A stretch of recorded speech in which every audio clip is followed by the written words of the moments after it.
John was so helpful when we were sort of searching for the right kind of sound. In this very extended opening, it's really wild, actually. The orchestra plays for a long time, and you start to think, why is he sitting here? And then finally, he plays something. But and then he plays a lot. But it's this epic piece. I mean, I think it's just absolutely epic. It's angular. It's kind of jagged. It has a lot of sort of guts to it in a lot of wonderful ways. It seems like it's supposed to do that. I mean, the way it starts, if you don't know it, if you've never heard it, it almost starts like right in the middle of something. It's not like a beginning. And I mean, it's just, one bar of an unbelievable timpani roll, and then you're off. And it's like those movies that start mid-scene, and you're suddenly just caught up in this whirlwind of drama. And it doesn't even abate so much in the slower sections of the exposition where the orchestra is just playing. And the one thing, I mean, I'm just jumping all over the place with this, but the one thing that you might also notice is how integrated the piano as a solo instrument is with the orchestra. That's probably another reason why it wasn't so popular when it first was presented, because the piano wasn't just showing off and the orchestra wasn't just playing nice accompaniments. The piano is really a part of the ensemble, and many times I'm not really the most important element. I'm kind of, maybe first among equals at the most, or maybe just a chamber musician. And the roles change, and there are big solos for the piano, but there's not even the traditional cadenzas that are found in piano concertos that were typically to show off the pianist. It's really actually anything that's extended for the piano has musical value. It's musical. It's really the continuation of Beethoven. It wasn't just to show what the pianist could do, but it was also to further the ideas that were developed. It wasn't, random improvisations. And by this time, nobody was improvising cadenzas in the same way that they did just about 50 years before. And just to clarify, cadenzas are typically where the artist will play by themselves and the orchestra, everybody just stops and listens and goes, wow. It's also true, though, that Brahms is still a very young man when he's writing this piece, in his early to mid-20s. And I think I'm right in saying that this is by far and away the biggest, most ambitious piece of music he had written to that point in his life. He'd written some solo piano pieces, he'd written the Serenade No. 1, one orchestral piece, but he's kind of a pianist composer on a mission to prove himself to some extent. And so he does. He does very much so, but again, he wasn't the type of pianist composer that, say, Liszt was. And in fact, they really kind of separated themselves from each other because aesthetically, they really didn't do the same thing. Liszt was very much a part of this movement, actually, in the early periods where the soloist was the most important element in the concerto. It's exciting because of the acrobatics of the pianist. Brahms doesn't really care about that. The acrobatics are almost more difficult because they serve musical intent, which means sometimes that they don't feel comfortable. Liszt wrote very difficult music, almost impossible sometimes, but you felt that a pianist was writing this for himself or for another pianist. With Brahms, I felt like though he was a pianist and though he would play it, he wasn't interested in showing himself. And every note that he wrote was, I think, artistry first and virtuosity 10th. So that meant that he would write sometimes in ways that were very uncomfortable to play. And some parts of this piece are torturous. They're even more scary to me than a Rachmaninoff concerto or a Liszt concerto. There are parts of this piece where I'm just thinking, yeah, we just have to get through this. Just have to stick the landing. Just keep going. But it's a piece on a big scale, too. The first movement, 20 minutes, something like that? It's the biggest, longest concerto since the Emperor Concerto a few decades before, which also probably annoyed the audiences. When the audience hisses after a performance, you know that they're probably not happy. And there was actually that. And did it change Brahms? I don't think so. I think it only made him more eager because the second concerto is even longer. Yeah. But interestingly, he did wait another, 22 years before he wrote that second concerto. And it's a very different piece. And in fact, I would say that this piece is as showy as Brahms gets, you know. And the earliest big works were the 3 piano sonatas that came out as Opus 1, 2, and 5, and there he was 21, barely 20, you know, when he wrote these giant pieces. So he was really experimenting with forms that, you know, in some ways Beethoven had already perfected. So this wasn't an easy task. You know, he wrote 3 piano sonatas and never wrote another. Probably because Beethoven wrote 32 and each one of them were masterpieces. So how do you top that? Well, you don't. You move away. And that's what people after Beethoven did. And that's why we have kind of these going away from the big traditional forms, except for Brahms, who stuck with it and wrote symphonies and concertos and sonatas and chamber music in a very traditional mold, but with a completely different take on it. I think it's fascinating music that to me never gets old.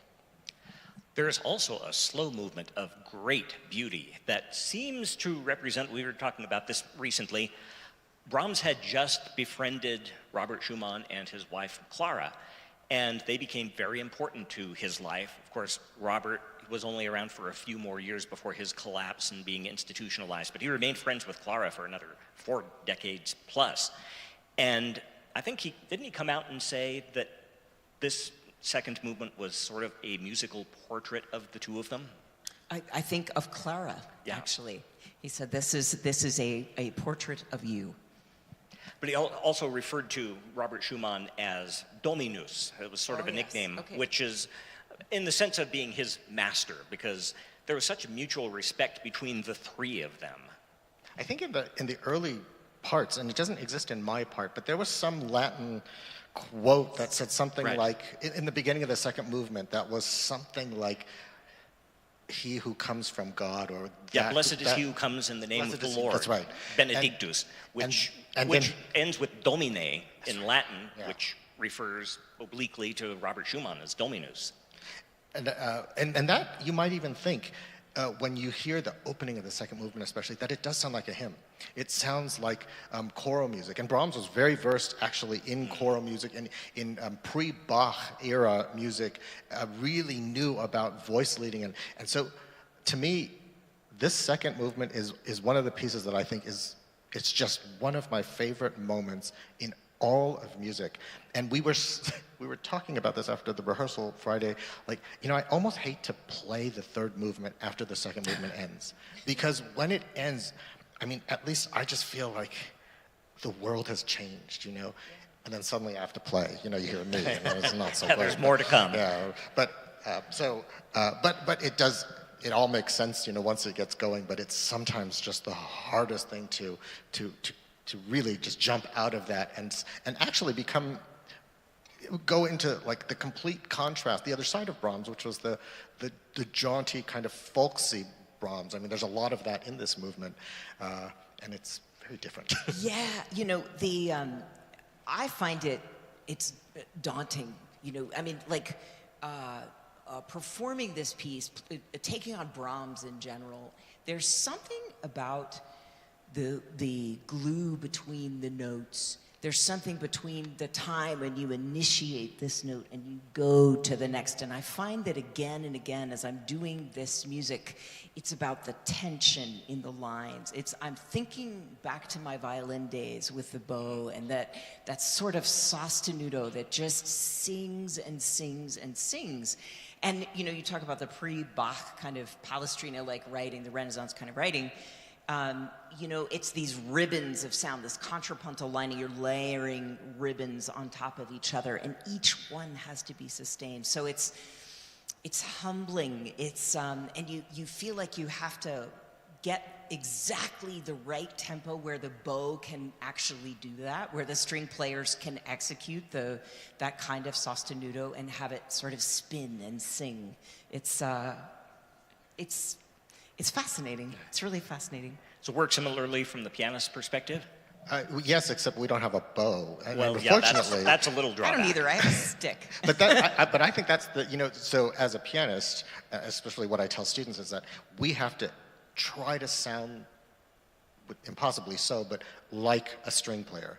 I mean, the illusion of the pianist is, the great hoax is that, you know, we have this bowing, the hammer hitting the string, and only a decay of sound. So we can never go from one tone up to another. We can decay into one, but we can't push one up. So when you hear something sounding like it's just going through all of these things, that's all trickery. It's all us using different voices or the pedal or just timing of just even the chords so that they're not 100% equidistant. Otherwise, it would sound super vertical, like you would just be bonk, bonk, bonk, bonk, but instead you have to use time, just microseconds to give the illusion that there's motion in the sound and that there's continuance. And that's I think, the life's work of any pianist. And that's on display here in that second movement. So. Yeah. We always let our soloists go a little early during the pre-concert talk because, well, you've got a lot of work that you're going to be having to do here in a little bit. So thank you so much for sharing some time with us, John. It's been really a pleasure. Thank you so much. Thank you very much. Thank you, John.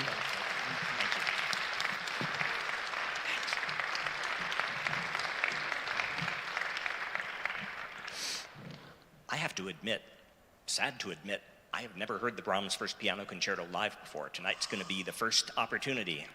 Oh, which is going to be pretty great, honestly. I am so honored. I'm really Me too, honored. honestly.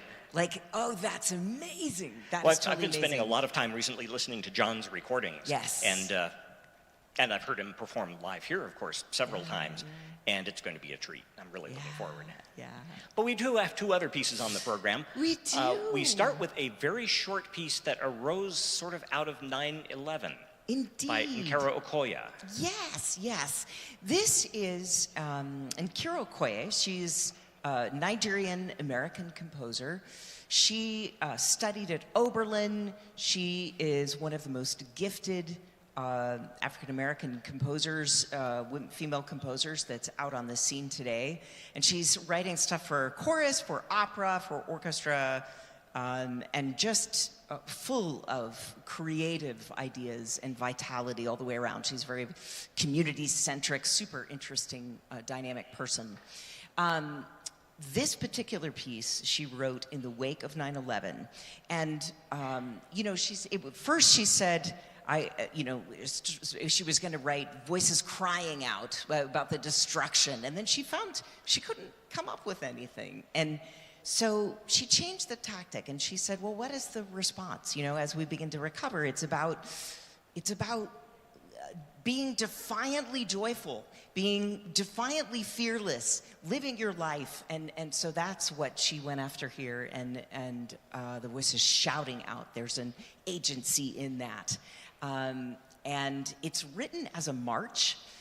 So it has this quality of, just sort of marching closer and closer. You'll hear that as the theme, the A section in the beginning, as it comes back again and again, it gets louder and louder as though they're marching toward you. And this is acknowledging the first responders and also those that were fighting to defend us.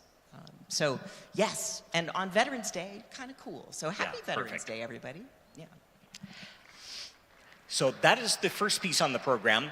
Brahms we saved for the second half. Yes. In between is a piece that I know is near and dear to both of our hearts. Yes. But one that doesn't get played often at all, but certainly not often enough. And weirdly enough, it's a piece I've heard twice live in concert. So this will be number 3 tonight, unlike Brahms. Yeah. That's the Sibelius Symphony number 6. Yes. And I was so pleased to see that on the schedule because that's not the symphony that many conductors would choose. They would choose the very popular number 2 or the very powerful and sort of affirmative number 5. Exactly. Number 6 is a little more elusive. It is. But for those to whom it speaks, like us, I mean, I don't know if it would be in my top 10 symphonies of all time by anybody, but it would certainly be in the top 20, and it might even break into the top 10. Yeah, I'm so pleased to hear that you also love it. I grew to love the music of Sibelius, and you have heard me say this when we do Sibelius, violin concerto or whatever. I grew to love it when I was the assistant conductor of the Atlanta Symphony Orchestra, and I worked with the music director, Robert Spano, who deeply loved Sibelius and kept putting it in front of me. And I did not like it at first. I thought this music is just too weird. I don't understand what's going on. And I was the assistant conductor, and I was studying the scores and listening to the rehearsals. And after a while, there was something about the language. There's a sonorous quality, a singing quality that is deep, sort of within your bones, within your being. There's an individuality to his compositional voice. It's just like no other. And then this particular symphony, as soon as I heard it, I have been wanting to do this my whole career. So thank you for indulging me.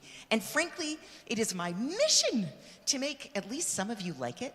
And I don't think any of you will dislike it, but you'll listen to it and like it and say, well, okay, what's so special? It's really nice, but there are others of you who will hear it and think, this is kind of like magic. I can't put into words exactly why I'm feeling the way I am, but this is something extra special. Yes. So, as Chris mentioned, it's sort of elusive.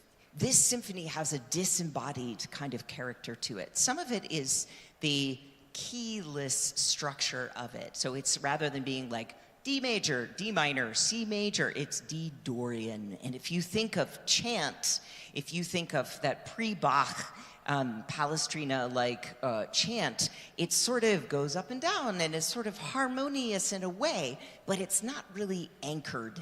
And that's what a modal scale will make you feel like. So there's that. Then there's also, he does these funky things like the loudest, he'll stop on a big note, but it's not even the D of the Dorian. Right. It's like right next door. It's like, tricked you. We're going to make this feel like home for a second, but it's not really home. So there are interesting things like that. And then also, it's a very treble kind of symphony. So interestingly, he has a bass clarinet, and he has trombones, but they don't do a whole lot. It's actually, you will hear whole sections where the double basses are kind of hanging out, and it's really like violins and violas, and you hear the harp and you hear the winds.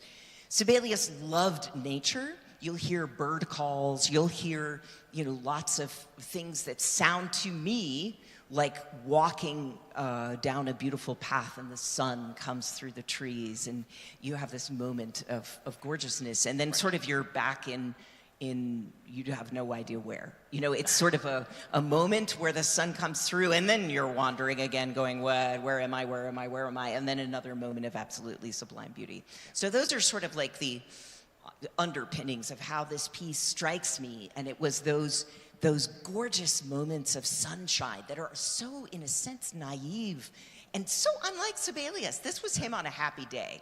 Really, kind of a brooding character. In this piece, he was really reaching a different part of himself. Why don't we hear a little bit? Yeah, what would you like to hear? We're going to hear the very opening. This is the beginning of the first movement. And this is a great place to kind of get a sense of that Renaissance-like writing. So think of those ribbons of sound. It's like if you think of two voices going, and then it's a call and answer, call and response with two other voices that respond. And for me, my taste, one of the most beautiful symphony openings that exists anywhere. Let's listen to example number 1.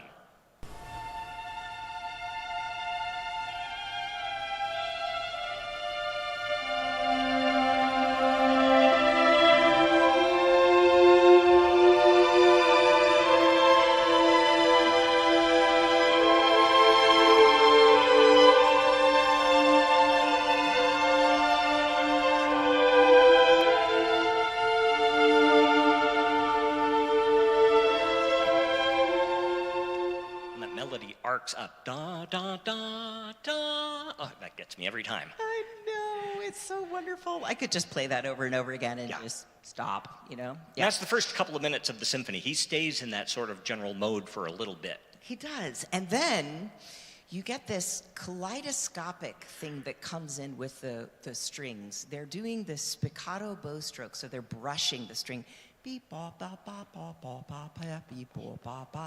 And then what's happening is you'll hear the first violin start, and then the second violins come in as the firsts are fading, and then the violas come in, and you have this layering of entrances fading in and coming in and out.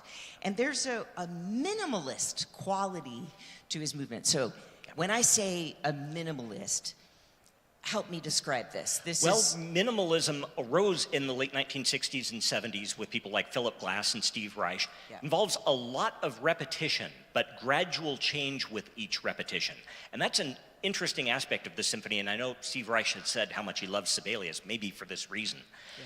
There are moments in the symphony where Sibelius just repeats himself. Very slight changes, but it repeats for a little while. It's those moments where you wonder, what's he up to? Where are we going? It's a little mysterious. Yeah. Deliberately so. Yeah, it will seem in a certain way that it's kind of stuck in park. Right.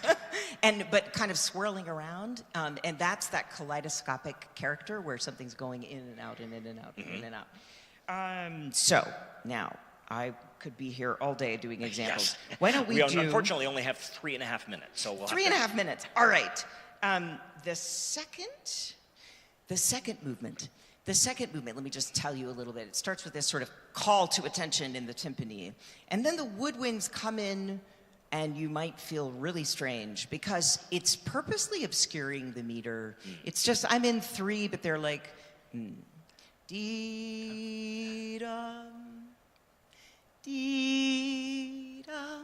And they're kind of all around the beat. And it's not until the violins come in with this dee-dum, da-dee, da-dum, that it almost sounds like it starts walking. It starts, and then there's a second part, a second section to this movement, and the violins are way up in the tip, and it's kind of glassy. And this is it's ponticello. They're a little bit toward the bridge, and it's just a little bit glassy sounding. And this is another sort of minimalist thing. Do we have that? We don't have that. No. We don't have that. Let's do the beginning of the third movement, which would be probably the... That's excerpt number 4. Could we listen to number 4?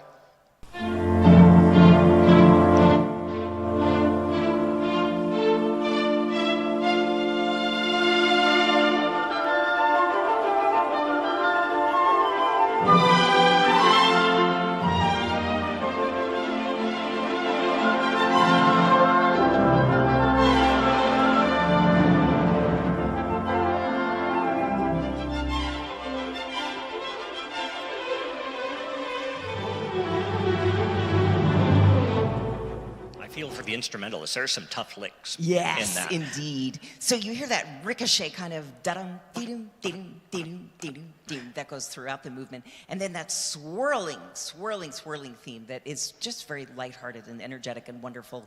That movement is very concise. It's over in like 5 minutes, you know? Then we have the fourth movement, and we have to play the opening of the fourth movement. Listen to the beginning of the fourth movement. This is excerpt number 6.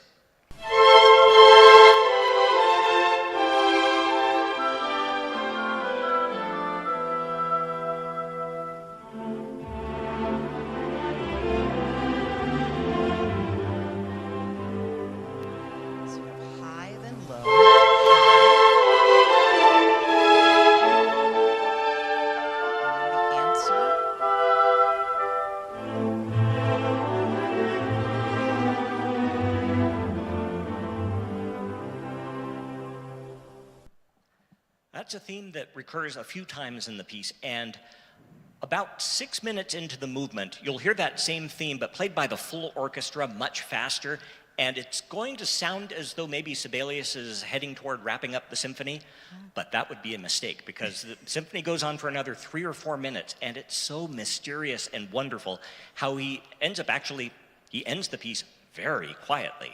Yes, yeah, he is always full of surprises. A fearlessly individualistic voice, and I just find it endlessly fascinating.